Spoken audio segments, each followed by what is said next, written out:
Deu uma entrevista à SIC e ao Jornal Expresso. Uma conversa longa, na qual Rui Moreira fala do Porto e dos principais projetos para a cidade, mas em que também diz não querer eleições antecipadas. Ainda assim, Moreira não vê luz ao fundo do túnel com este governo e critica Cavaco Silva por não saber interpretar os anseios dos portugueses. Uma entrevista conduzida pelo jornalista da SIC Pedro Cruz e Valdemar Cruz, do Expresso. Eu regresso à sua companhia à hora certa. Boa tarde. Quero começar por agradecer a Rui Moreira por nos receber aqui na Casa do Roseiral, uma espécie de Campo David da sua presidência, já percebemos, ou um segundo gabinete. Esta é uma entrevista SIC Expresso, comigo está também o jornalista do Jornal Expresso, Valdemar Cruz. Vamos partir para a conversa com o Rui Moreira, a pretexto do primeiro aniversário do mandato. Rui, começava por lhe perguntar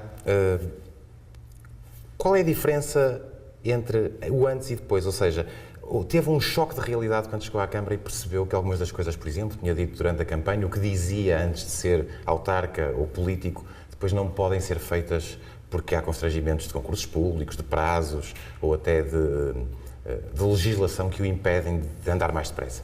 É um prazer estar convosco. Sim, é verdade. Não há nenhum constrangimento que impeça que se concretizem os programas, desde que os programas que são apresentados, como é o caso do nosso, não tenham promessas que não são possíveis de cumprir. O que sucede é que cada vez mais há constrangimentos à ação do Poder Municipal, e não só, porque nos últimos anos, fruto provavelmente de alguns desvarios que aconteceram aqui e ali, o Estado Central montou um conjunto de restrições que, de facto, penalizam muito quem quer andar rapidamente e concluir rapidamente determinados processos. Qual é a palavra? É manietado? É condicionado? É de mãos atadas? Qual é a expressão que prefere? Eu não gosto de nenhuma expressão. A única coisa que digo é que nós devíamos ser avaliados em função daquilo, devíamos ser responsabilizados em função daquilo que fazemos, em função do cumprimento escrupuloso das regras. Não devia haver não devia haver tantas medidas preventivas. Hoje em dia há muito medidas preventivas e depois o que acontece é que quem também não cumpre com elas não sucede nada. Portanto, isto no fundo não é mais do que perpetuar, por um lado, o clima de impunidade, que é evidente nos últimos 40 anos em Portugal, e ao mesmo tempo fazer com que o justo pague pelo pecador.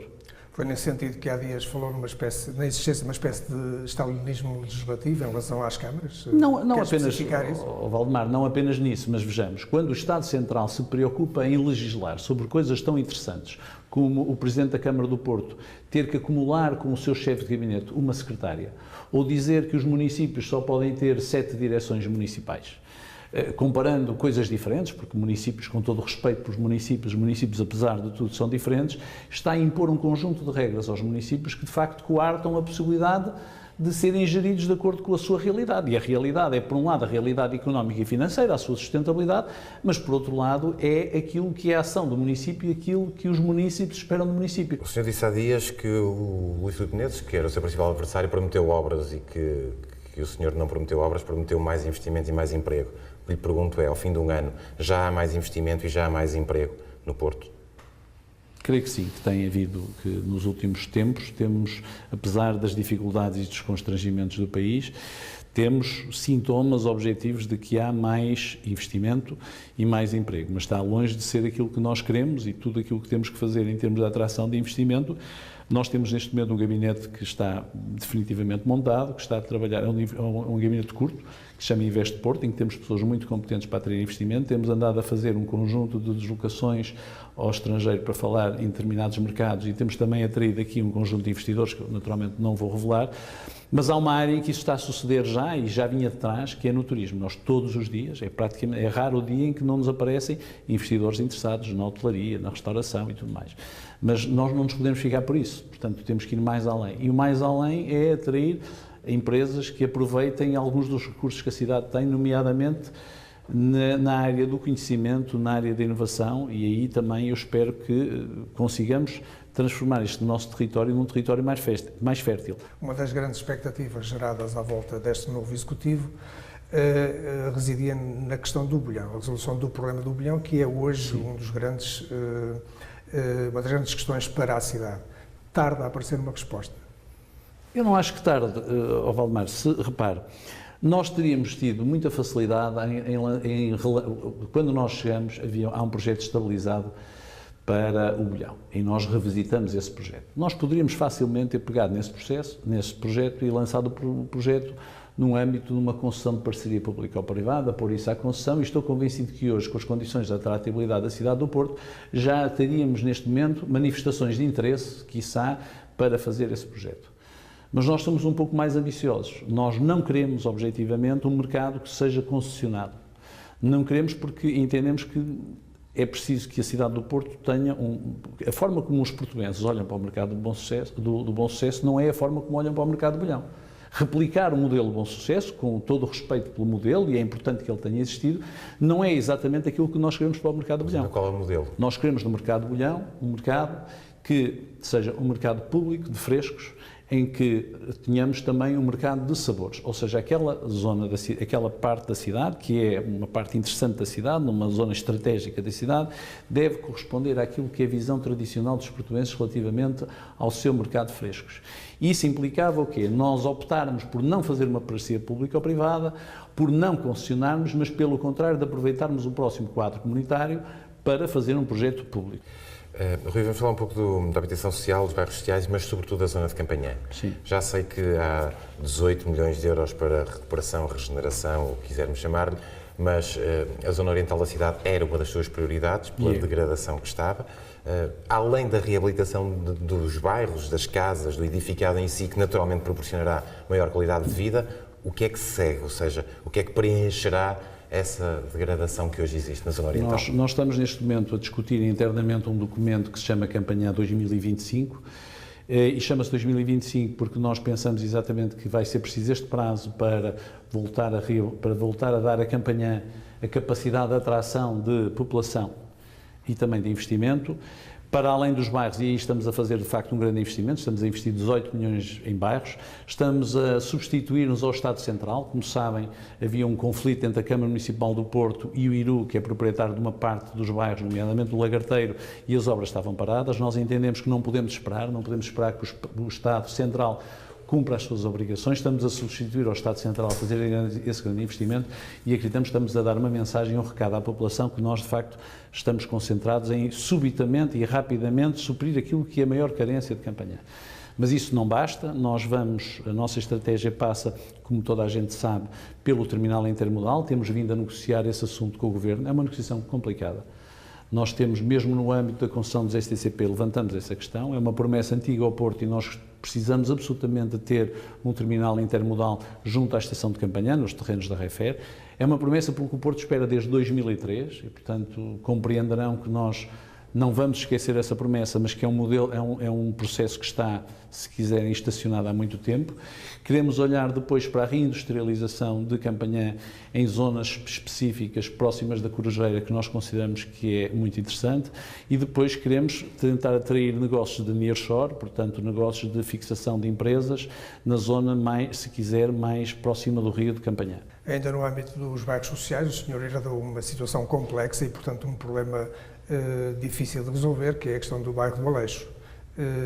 O que é que vai acontecer ao bairro do Aleixo? Em que situação está a auditoria que mandou instaurar na Câmara? Enquanto não tiver o relatório definitivo, não posso definir qual é a estratégia política futura, porque de facto há ali um território que nós, neste momento, e há contornos relativamente ao Aleixo que nós ainda não conhecemos e que levou a que encomendássemos a auditoria. E esses contornos são? Não, aquilo que nós sabemos, e nós fomos alertados para isto pelo próprio Fundo do Aleixo. Ou seja, foi o Fundo do Aleixo que se dirigiu ao município, dizendo ao município que faz parte do Fundo do Aleixo, tem uma parte de participação no Fundo do Aleixo, de que era necessário repor capitais com liquidez. E aquilo que eu mandei apurar é se, no âmbito do contrato existente entre o Fundo do Aleixo e o município, tinham sido cumpridas as contrapartidas.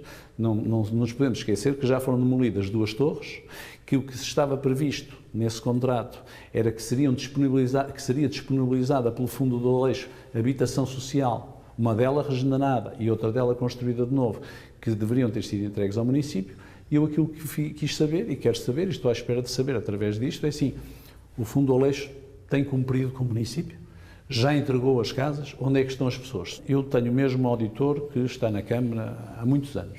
Aquilo que eu pedi ao auditor da Câmara Municipal do Porto, portanto, que era o auditor ao tempo do Dr. Rui Rio, é para fazer a auditoria precisamente nos termos e condições em que elas antes eram feitas. Não houve, na minha parte, nenhuma interferência a não dizer assim, eu preciso, relativamente a esta matéria, de um diagnóstico.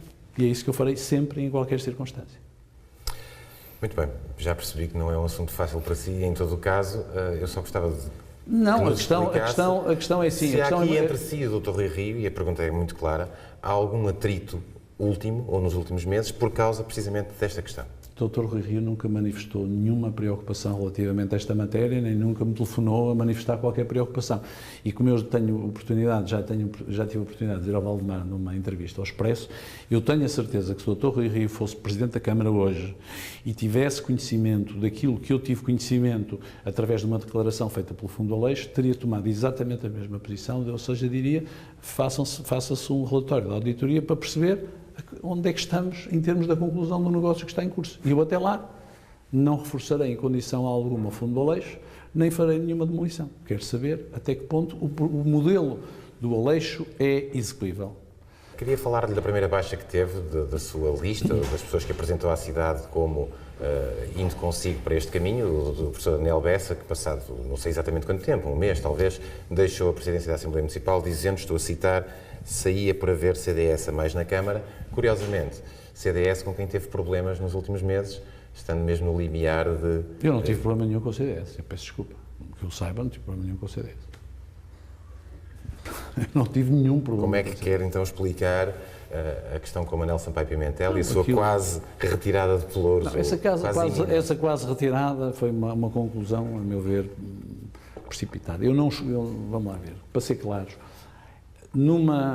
quando estamos a falar num movimento independente, que ainda por cima depois tem uma coligação com o PS, é normal que haja contradições. Eu não faço parte da lógica partidária, que num dia tem um conselho qualquer, uma comissão política em Lisboa e andam todos à pancada e no dia seguinte dizem que tudo correu bem, que não houve problema nenhum e ocultam o problema. De facto, houve relativamente ao Dr. Manuel Sampaio Pimentel, o Dr. Manuel Sampaio Pimentel manifestou determinada incomodidade quanto a algumas coisas que se passaram na Câmara e ele tornou-as públicas através do Facebook. Esse assunto resolveu-se, está sanado e, portanto, parece-me absolutamente normal. O Dr. Manuel Sampaio Pimentel continua em funções, continua a ser uma pessoa da minha confiança e, portanto, acho que estas situações acontecem, são normais num movimento independente que nós sempre o dissemos, tem pessoas com diversas sensibilidades. Este problema não foi naturalmente com o CDS, eu não tenho uma coligação com o CDS, só tenho uma coligação com o PS. Mas relativamente ao que disse o professor Daniel Bessa, há uma coisa que é curiosa. Há dias, todos os dias eu ouço esta coisa. Um dia dizem que eu estou demasiadamente dependente do CDS, outro dia dizem que estou demasiadamente dependente do PS, outros dias dizem que ando a fazer a favores ao Governo e outros dias ando a criar dificuldades ao Governo.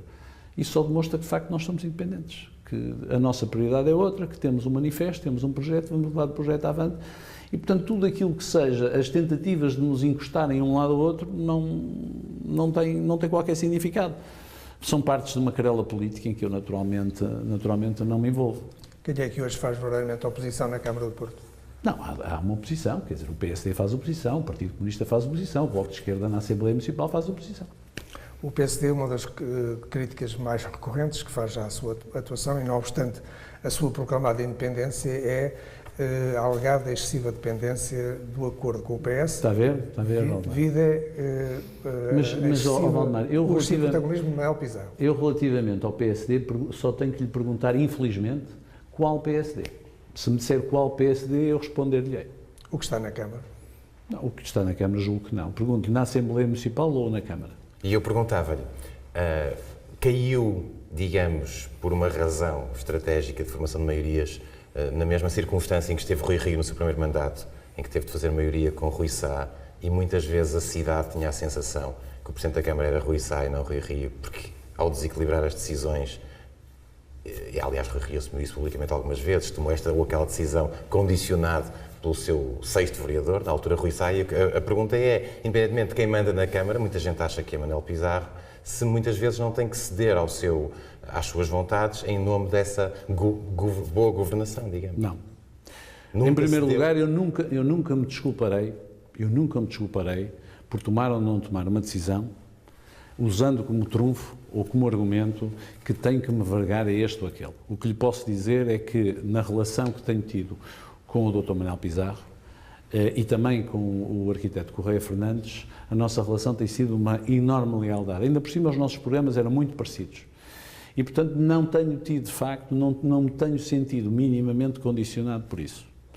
E, já agora, desafio alguém a dizer uma única medida que eu tivesse tomado que estivesse no programa do Partido Socialista e não estivesse no meu manifesto. Para o próximo orçamento está previsto um reforço das verbas para a cultura de moda, assegurar um programa com a dignidade que garantiu que iria ter a cidade do Porto? Está. Pode quantificar? Não, posso lhe dizer que especificamente para o Rivoli nós teremos os recursos necessários para concretizar aquilo que é o projeto do Rivoli e do Campo Alegre. Em todo o resto, até agora, os recursos que tínhamos eram recursos que se mostraram suficientes. E, portanto, aquela ideia que durante muitos anos andou na cidade, andou por aí a pairar na cidade, de que a cultura não era mais do que subsídio ou dependência, eu acho que o nosso vereador, o nosso executivo, com o meu grande apoio, tem demonstrado que não é apenas o cheque que resolve o problema da cultura. Antes de passarmos a outros temas, digamos, mais nacionais, queria perguntar-lhe, na sua condição de portista adepto do Porto, e não portista cidadão do Porto, portista e não portuense, a sua relação com o Pinto da Costa mudou alguma coisa no último ano? Não. O Sr. Pinto da Costa é Presidente do Futebol Clube do Porto. Se eu tivesse que votar no Presidente do Futebol Clube do Porto hoje, voltaria a votar nele. Acho que deve haver o devido respeito das instituições, e ele existe. A Câmara do Porto trata o Futebol Clube do Porto como uma das componentes fundamentais da marca.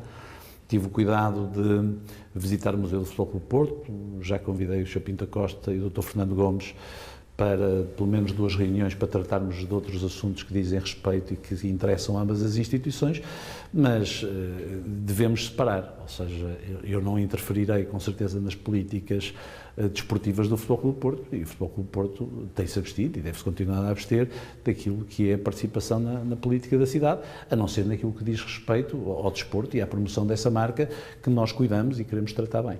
Ontem esteve com António Costa, sexta-feira esteve com António Costa, há 2 semanas tinha estado com António Costa. Já agora acrescentem-se outros nomes, frequentes reuniões com o Dr. Marco António Costa, sim, ocasionalmente com o Dr. Paulo com membros do Governo. A resulta daí o quê? Não é uma questão da série. Os partidos do arco da governação estão a tentar seduzi-lo? Não, ninguém me está a tentar seduzir, nem eu sou...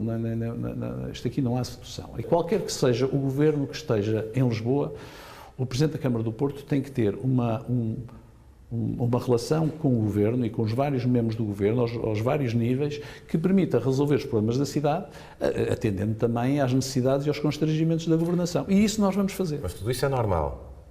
A nossa pergunta vai no sentido de se sente, neste último ano, se sente seduzido pelos partidos do arco da governação, não sinto... no sentido de o cativarem para eventualmente uma eleição futura menos independente. Eu já disse à visão, e posso repetir ao Expresso e à SIC, que em condição alguma serei candidato a seja o que for, por algum partido, e também devo dizer que não tenho nenhuma ambição política que vá para além daquilo que faço na cidade do Porto. E, portanto, essa garantia já dei, já disse muitas vezes e mantenho. Qual é a análise política que faz do trabalho deste Governo, tendo em conta, nomeadamente, a circunstância de ter havido um momento em que é um momento de governação sob o protetorado da Troika e uma fase posterior, que é a atual, onde essa situação já não se verifica?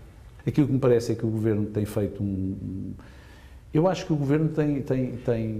Acima de tudo, eu acho que aqui a primeira palavra é para os portugueses. Eu acho que os portugueses tiveram, relativamente a este tempo muito difícil, isto foi um tempo de chumbo, eu acho que os portugueses tiveram neste aspecto, foram absolutamente heroicos e estoicos.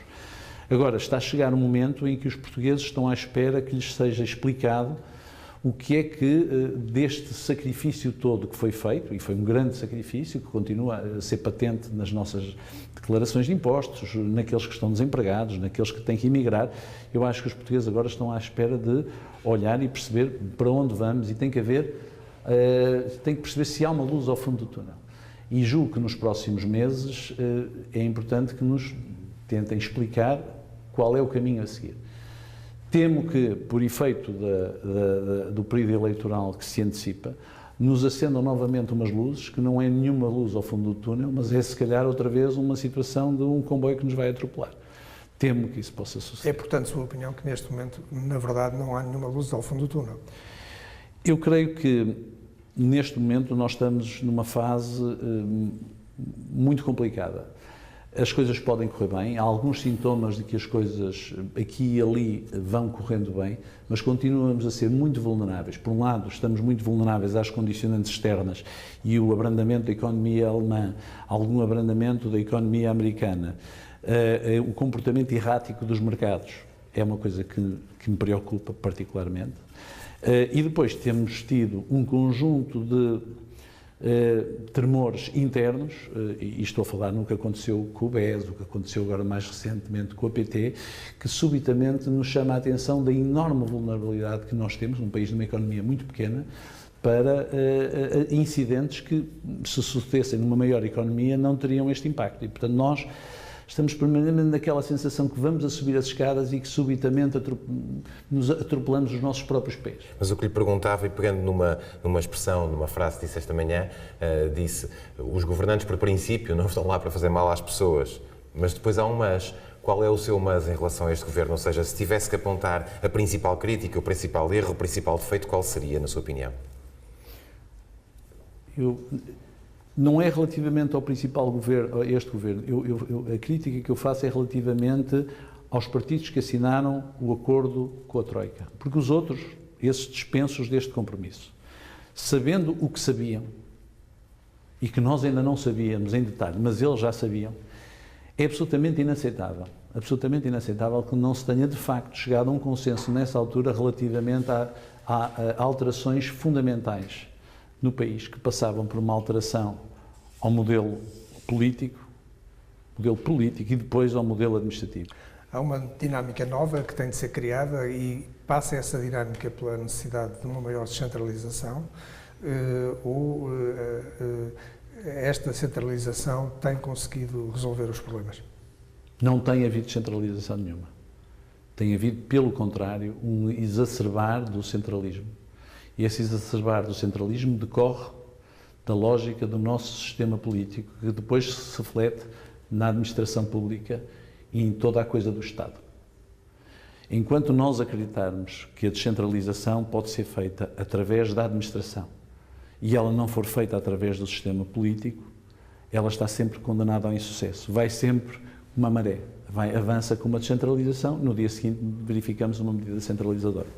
E aí essa sua análise comporta qualquer modelo de regionalização? Eventualmente, mas o modelo de regionalização, tal como é visto, os cidadãos hoje desconfiam do modelo de regionalização. Porquê? Porque compreendem, eles admitem ou compreendem que afinal a primeira coisa que lhes vão dar é mais Estado. E que esse Estado, lá no fim, vai continuar a ser centralista e que as decisões não vão ser tomadas próximas de si. E, portanto, aquilo que nós precisamos, insisto, é de um modelo político que aponte, ele sim, para a descentralização. Se o modelo político não for centralista, como é hoje, em que são os diretórios dos partidos que definem quem são os deputados em qualquer círculo eleitoral, e são eles muitas vezes que decidem, por lógicas absolutamente perversas, quem são os candidatos a isto ou aquilo. Enquanto assim for, qualquer modelo de descentralização administrativa não funciona, porque vão descentralizar competências, mas não vão mandar o cheque, ou vão fingir que descentralizam competências e não descentralizam o poder. E, portanto, eu não acredito num modelo de descentralização que não passe por uma reforma violenta do modelo político. Quando digo violenta não quer dizer revolucionária. Mas isso chama-se regionalização, para sermos claros. Não, porque quando nós falamos em regionalização, como se recordam, se falou sempre numa regionalização administrativa. Nunca se falou numa regionalização política. E como o país tem o tamanho que tem, nós não precisamos de fazer uma regionalização política para descentralizar. O que é que significa uma regionalização política? A regionalização política seria relativamente fácil. Bastaria que nós, os eleitores, pudéssemos ser chamados, por exemplo, a ter a capacidade de escolher os nossos eleitos. Duas perguntas finais. A primeira, parece-lhe adequado uma antecipação de eleições legislativas? Não. Por quê? Para um respeito ultra-respeito constitucional? Pelo respeito constitucional. Se os partidos ou os atores políticos querem alterar a Constituição, então que alterem. E, portanto, tenham a coragem de dizer aquilo não é Bíblia e pode ser alterada. E então que venha a ser alterada. Neste momento, o regime constitucional existe como existe, há condições de governabilidade, e enquanto houver condições de governabilidade, não parece que seja razoável, por causa de outros calendários, fazer alteração. Porque qualquer dia podemos também chegar à conclusão que, por acaso, as eleições devem ser em abril, porque em agosto dá jeito as pessoas todas irem de férias. E, portanto, o que não pode acontecer é nós termos, por um lado, sermos incapazes de discutir a Constituição da República, nomeadamente no seu ordenamento político, e depois tentarmos ajustar a determinadas conveniências aquilo que são os calendários. Uma questão final tem a ver com o Presidente da República e com o que também disse já esta manhã, que o Presidente da República, na sua opinião, na opinião de muitos portugueses com quem fala, não está a saber interpretar os desejos dos portugueses. Baseia-se em quê para ter essa opinião? Se é partindo do princípio que foi isto que disse. Não, eu não disse exatamente assim, mas de qualquer maneira, repetindo a minha preocupação, eu tenho uma preocupação, não é com este Presidente da República em particular, tenho uma preocupação que é a seguinte: se havia um órgão de soberania que tinha permanentemente nos estudos, nas sondagens, que tinha grande autoridade e que era muito respeitado pelos portugueses e tinha sempre níveis de popularidade bastante elevados, era o Presidente da República, qualquer que ele fosse. Subitamente, nos últimos 2, 3 anos, verificamos que isto está posto em risco. E sendo que o Presidente da República tem o papel que tem na atual Constituição portuguesa, considero que é extraordinariamente preocupante para o regime quando o Presidente da República, que tem, como sabe, competências específicas de grande responsabilidade, quando esse próprio cargo é posto em questão pelo eleitorado ou pelo cidadão. Desculpe, mas é o cargo ou a concreta pessoa? É o cargo ou a concreta pessoa que o exerce no dado momento? Aquilo que me parece objetivamente é que nos últimos anos aquilo que temos assistido por parte deste Presidente da República, em particular, agora particularizando no Sr. Presidente da República, creio que muitas vezes as intervenções que ele tem tido, que são perfeitamente legítimas dentro do âmbito do conhecimento que ele tem de matérias financeiras, da matéria económica e tudo mais, são coisas que são meras interpretações de atos do governo ou da situação da economia portuguesa. Os portugueses gostariam certamente e precisariam neste momento de um Presidente que fosse mais o ombudsman do país, que demonstrasse uma maior misericórdia e maior proximidade aos seus problemas e às suas aflições, que fosse, nesse aspecto, um elemento de maior coesão. E, portanto, se nós estamos hoje num processo em que vamos certamente avançar para a escolha de um novo Presidente da República, porque em breve estará nas cartas, espero que isso seja contemplado e seja considerado por quem vai fazer a escolha, porque, mais uma vez, os eleitores só farão a segunda escolha. A escolha dos candidatos vai ser sempre feita pelos partidos políticos. Mas seria um Presidente com novas competências? Eu não estou a dizer com novas competências, mas diria que nós precisamos de escolher com cuidado alguém que, de alguma maneira, compreenda que a função do Presidente é unir os portugueses à volta de algumas questões que são absolutamente fundamentais. Este Presidente não compreendeu isso, na sua opinião? Eu acho que este Presidente fez um enorme esforço por afirmar a sua presidência num tempo muito difícil. Portanto, não quero fazer juízo de valor. O que digo é que, quando nós olhamos hoje àquilo que é a relação dos portugueses com a presidência, recordando aquilo que se passou até no primeiro mandato do Sr. Professor Cavaco Silva, ou que se passou com o Dr. Jorge Sampaio, ou com o Dr. Mário Soares, ou com o General Ramalhianos, hoje a forma como os portugueses olham para a presidência da República, infelizmente, é pior. E isso é terrível para o nosso sistema constitucional. Obrigado, Rui Moreira. Deixe-me só fazer uma pergunta final. O Oliver Stone esteve aqui há umas semanas e disse que finalmente tinha encontrado um mayor, que parecia uma estrela de cinema. Há um ano a sua eleição parecia um filme, parecia um sonho. Já acordou para essa realidade e sente-se uma estrela de cinema? Estou a pensar, quando sair daqui, fazer um filme Hollywood. Resta-me agradecer outra vez a Rui Moreira por nos ter recebido e a si por ter estado desse lado.